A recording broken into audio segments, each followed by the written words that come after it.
1985, a year after the genocide of the Sikh people, the 1984 Sikh genocide, that a year after that, the Congress Party won a decisive majority in the elections. These are no coincidences. There is a reason why the mistaken belief, the false notion that what happened in 1984 was a Hindu-Sikh conflict is perpetuated. There is no coincidence that this theory is perpetuated because it seeks to divide our communities. It is a false concept and it should be laid to rest. Let us make it very clear. What happened in 1984 was a government-sponsored, and let's be very clear, it was a Congress Party of India orchestrated and planned attack to wipe out the Sikh community. But they did not succeed, nor will they ever.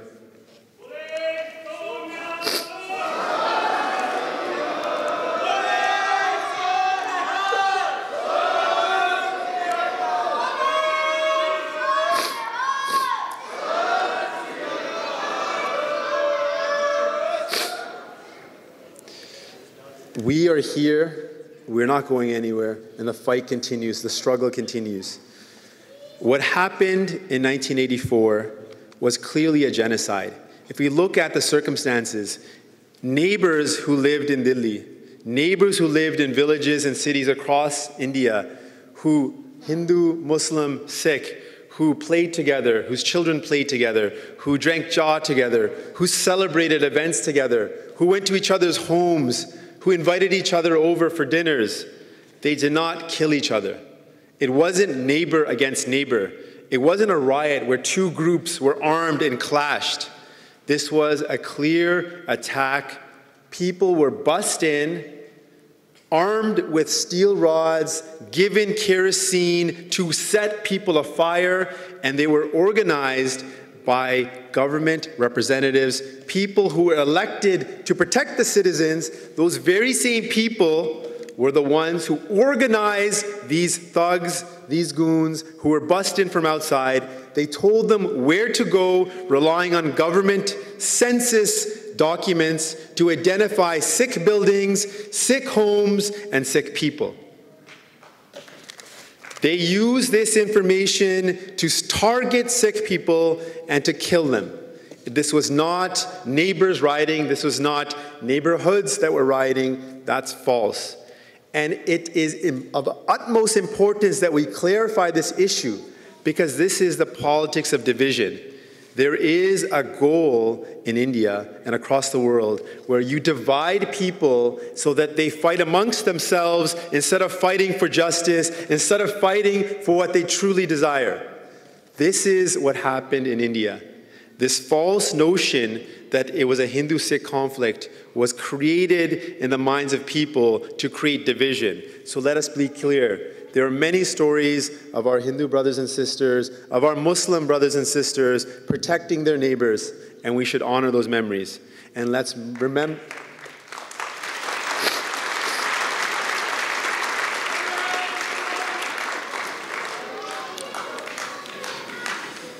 And Indra Prasht spoke very eloquently on this topic, but one of the other damages that occur, one of the other harms that we suffer as a community when this incident is not recognized as a genocide, one is that we have this false notion that it was a Hindu-Sikh conflict. We need to eradicate that from our minds. Secondly, it does a further injustice to the lives that were lost, to the survivors, when we do not acknowledge their suffering, when we do not acknowledge their loss, when we do not acknowledge our own losses.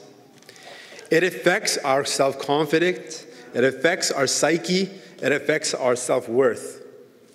And that's why to combat that, to combat these negative feelings, these negative propaganda, it is important to take pride in our beliefs, to take pride in the fact that the Sikh philosophy, which has so inspired fear in those in power, has always been about equality for all, justice for all. These are values that Canada and Canadian culture and Canadian society shares with us. We were speaking about equality for women in 1696. We were speaking about equality regardless of class, gender, religion. And when our forefathers, when the gurus created this path of Sikhi, we were the inspiration for the United Declaration of the United Nations Declaration of Rights. We are the inspiration because in our core, we believe in the value of equality for all and justice for all. So we should take pride in that. We should take pride in the fact that our youth organized this event to teach others about our commitment to equality, our commitment to justice, and we should take pride in the fact that if there's any doubt that the new generation is ready to take the leadership, if there's any doubt if the new generation is ready to continue the struggle for justice, look around this room and you should have no doubt.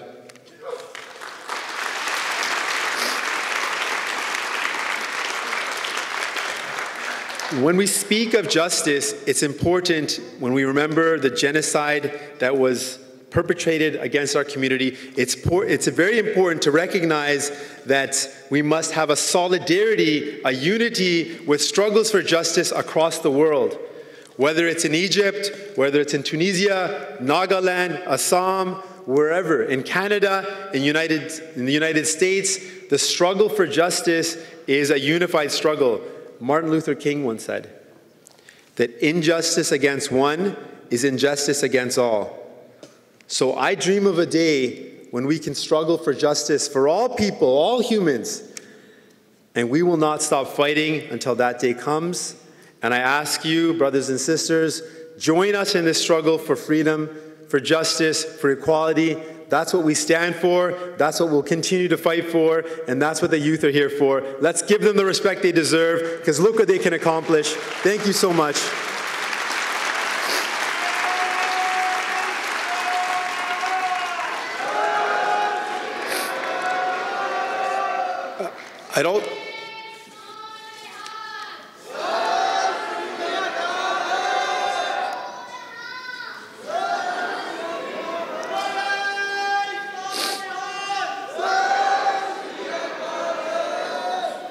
I'd like to recognize some of our recent victories very briefly, and then I'd like to call out members of my caucus here. So I'd like to recognize the fact that in this struggle we have had some victories, and we need to acknowledge the fact that for the first time in the history of Canada, or the history of the world, we had a petition read in the House of Commons through the diligent work of Sikhs for Justice, where we had, for the first time on a national platform, the demand for the recognition of what happened in 1984 as a genocide. That was a historic moment for us. We had a historic rally in Ottawa where we demanded the politicians and the government to work towards recognizing what happened in 1984 as a genocide. We also had a historic first where we had an opportunity to teach a government caucus about what happened in 1984, to teach and educate other politicians about the facts and figures surrounding the genocide so that they could be educated. We had an historic first statement where the first time a political party used the language of genocide, and it's for that reason I'd like to call out my colleagues from the NDP caucus.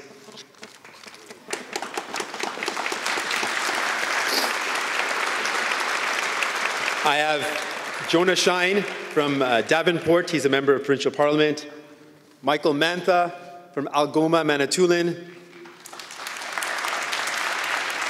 And I have Paul Miller from Hamilton East, Stony Creek.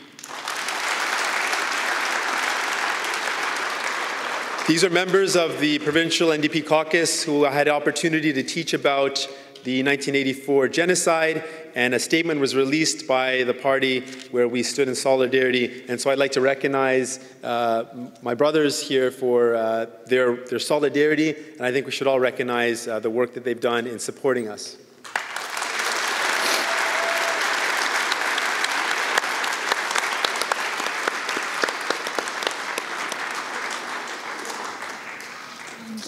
The Sikh Activist Network would like to give the Ontario NDP a small token of appreciation, and I stress small because what the Ontario NDP did by recognizing the Sikh genocide cannot be materialized.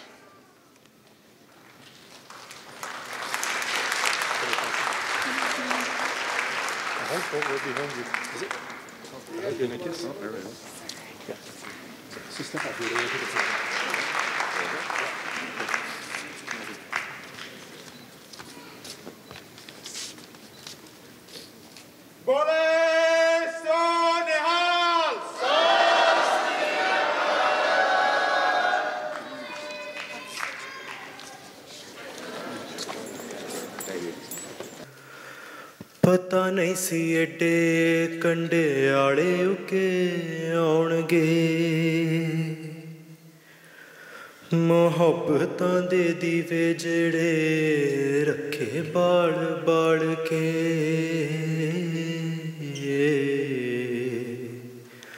भांबड़ बन साडे ही वेड़े अगां लाउणगे इन्ने साल रखी एवें आस पाल पाल के इन्ने साल रखी एवें आस पाल पाल के